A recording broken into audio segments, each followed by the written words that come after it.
Right-wing extremists denying election results, violent reactions to the Israel-Hamas war, COVID-19 and vaccine misinformation. Those are just some of the biggest stories of this past few years. And they're also catalysts for a rise in threats and hate spread online. It's a problem prosecutors across the country are taking very seriously. That includes right here in Massachusetts, where we are seeing a rise in white supremacist incidents as well. Just like the case of a Dedham man who pled guilty to several charges for sending racist death threats to an interracial couple on Facebook.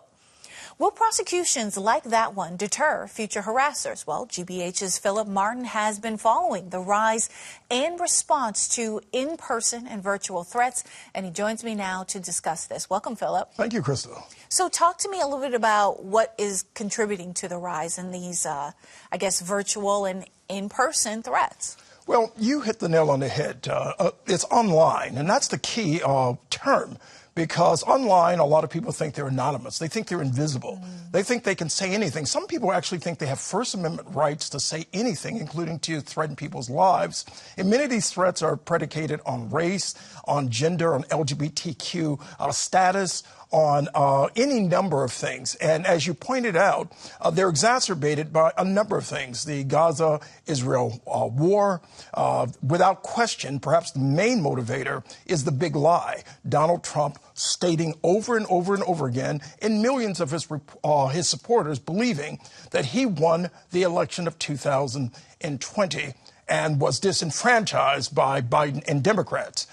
So you have many of his followers who basically say, this is really problematic, and I'm going to threaten the person who supervised this election, or I'm going to threaten this black couple down the street, or I'm going to threaten the person who believes that I should have a COVID vaccine and others, and I'm going to take it out on them via a computer, via social messaging, Facebook, X, any number of social media platforms. Well, you mentioned former President Trump. We actually have a video that was posted on Truth Social today before it was taken down, and it showed images of a fake newspaper article with the narrator reading hypothetical headlines. And one of these headlines that's referenced, you zoom in and you can see it says creation of a unified Reich. So let's take a look at that.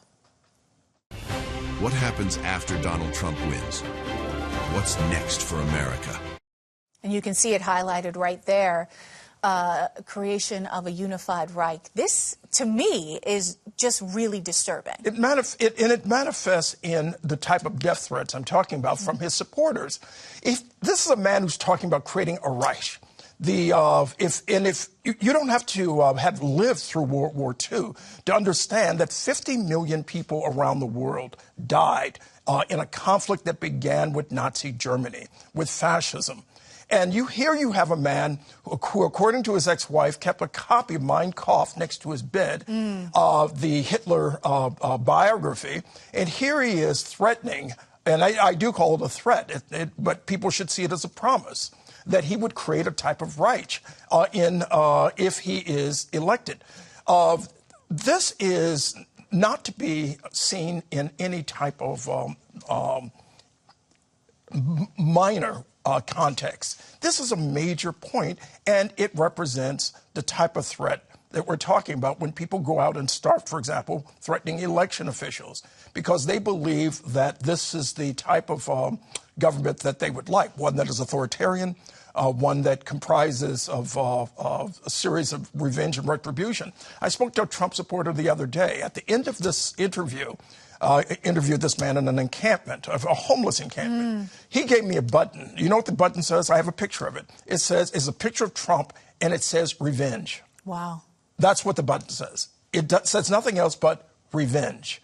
So people should be under no illusion. This is not an ordinary moment that we're living in. This is a moment where death threats are proliferating, and many of those are being made as a result of the big lie. So why is it so important that the prosecutions in these cases happen and follow through with a verdict? We talk about this Dedham case at the top of the segment here. Well, this man, with two addresses actually, in Boston and in Dedham, and U.S. Attorney, acting U.S. Attorney Joshua Levy, said that he has never seen the level of hate that is present right now in our political landscape and on social media.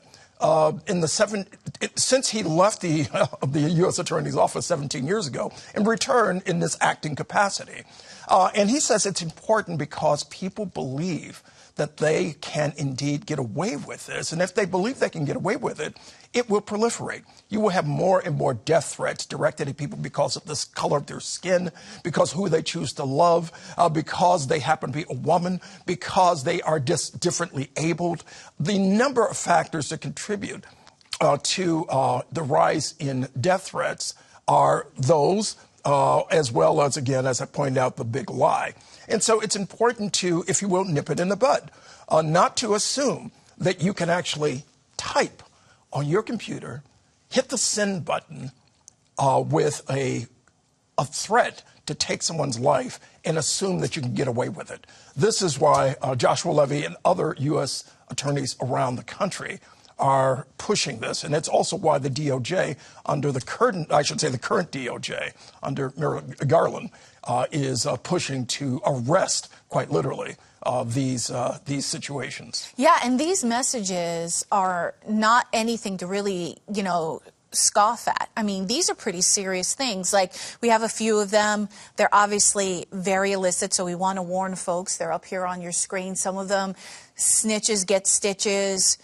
Read up more on me, LOL. You will see how me and my crew will burn the N-word alive. Lots of really terrible language that's being used here. And these are threats. And the First Amendment is one thing. Threats are completely different. And let me give you some other examples. At Cornell, after October 7th, of course, you had a situation where a Cornell student threatened to kill Jewish students. You had a member of the JDL, Jewish Defense League in Michigan, who threatened to hunt down Palestinians.